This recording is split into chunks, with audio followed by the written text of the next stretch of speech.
Hello friends, welcome to our class. आज हम start करें करंट में बहुत ज़्यादा इंपॉर्टेंट टॉपिक। अब हम बात करेंगे आखिर टॉपिक है क्या और ये चर्चा में है क्यों। अब चैट जीपीटी आधार पैन कार्ड बना रहा है, जबकि इंटरनेट पर चैट जीपीटी के गिबली स्टाइल पोर्ट्रेट ट्रेंड की भी चर्चा है। आजकल आप देख रहे होंगे हर कोई गिबली आर्टिस्ट स्टाइल जो पिक्चर है वो अपलोड किए जा रहा है। कुछ सोशल मीडिया उपयोगकर्ताओं ने बताया है कि शक्तिशाली एआई चैटबॉट अब नकली आधार और पैन कार्ड की तस्वीरें बना सकता है। इस खोज ने ओपन एआई संचालित टूल के संभावित दुरुपयोग के बारे में सुरक्षा संबंधी चिंताएं बढ़ा दी है। और जो ये न्यूज़ है ये ली गई है फर्स्ट पोस्ट के एक आर्टिकल से।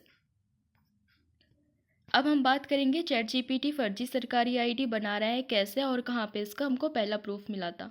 एक्स पर कई उपयोगकर्ताओं ने चैट जीपीटी द्वारा बनाए गए नकली आधार कार्ड की तस्वीरें साझा की, जिससे व्यापक बहस छिड़ गई। अन्य लोगों ने इस प्रवृत्ति को एक कदम आगे बढ़ाया। ओपन एआई के सीईओ सैम ऑल्टमैन और टेस्ला के सीईओ एलन मस्क की तस्वीरें साझा की गई, जिनमें उनके चेहरे भारतीय आधार कार्ड पर लगाए गए थे। साथ में क्यूआर कोड और वैध दिखने वाला एक आधार नंबर भी लगा हुआ था। लेकिन ये सिर्फ आधार कार्ड ही नहीं है। कुछ सोशल मीडिया यूजर्स का दावा है कि चैटबॉट ने उल्लेखनीय सटीकता के साथ पैन कार्ड भी बनाए।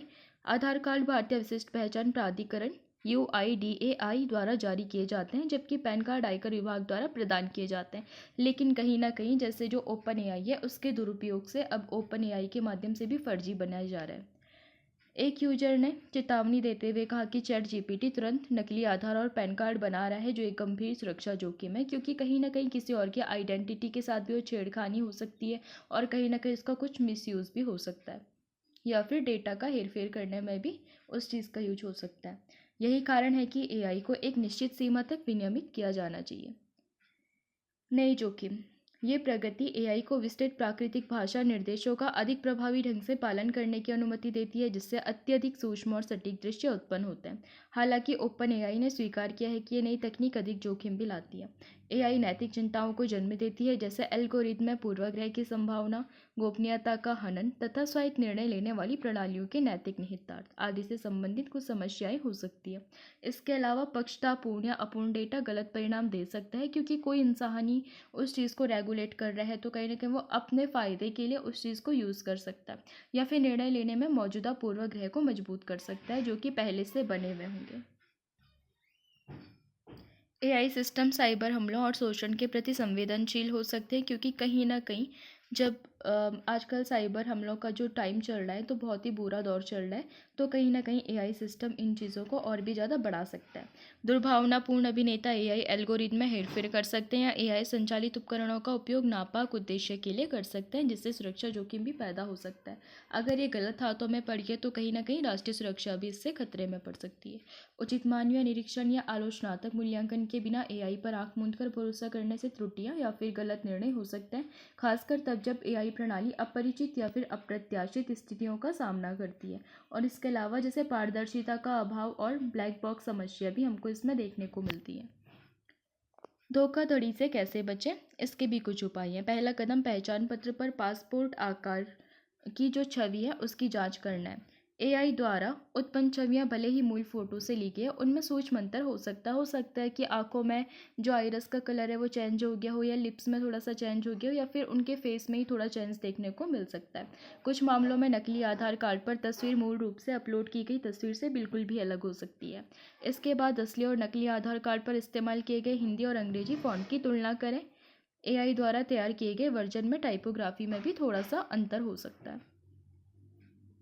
आधार कार्ड की संरचना को ध्यान से देखें, जिसमें कोलन, स्लैश और कॉमा का स्थान शामिल है। कहीं ना कहीं उनमें भी परिवर्तन देखने को मिलता है। नकली कार्ड में अक्सर इन विवरणों में छोटी मोटी विसंगतियां होती है। आधार और भारत सरकार के लोगों को भी सावधानीपूर्वक जांच करना चाहिए, क्योंकि कहीं ना कहीं कई बार उनमें भी त्रुटियां देखने को मिलती है, फर्जी वाले में भी और असली वाले में भी।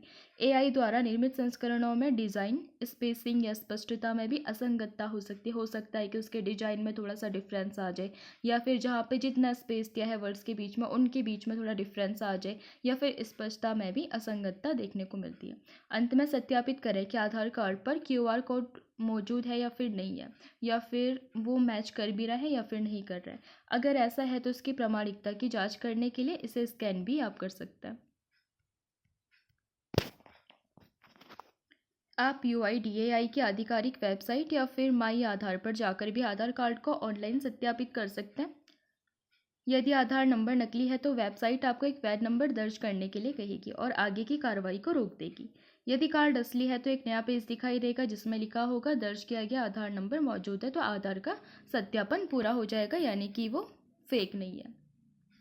तो मुझे लगता है आप समझ गए होंगे जो ये घिवली आर्ट स्टाइल है इसका मिसयूज़ भी किस हद तक हो रहा है। तो कहीं ना कहीं इसको एक विनियमित तरीके से यूज़ करना चाहिए, और कहीं ना कहीं जैसे प्राइवेसी से रिलेटेड बहुत सारे खतरे भी सामने आ रहे हैं, तो फिर उस चीज़ का भी ध्यान रखते हुए इसको यूज किया जाना चाहिए। तो आज के लिए इतना ही, हम मिलेंगे नेक्स्ट क्लास में। अगर आपको पसंद आया तो लाइक कीजिए, शेयर कीजिए, सब्सक्राइब कीजिए।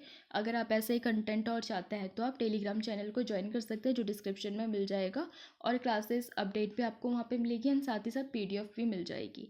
Thanks to watching.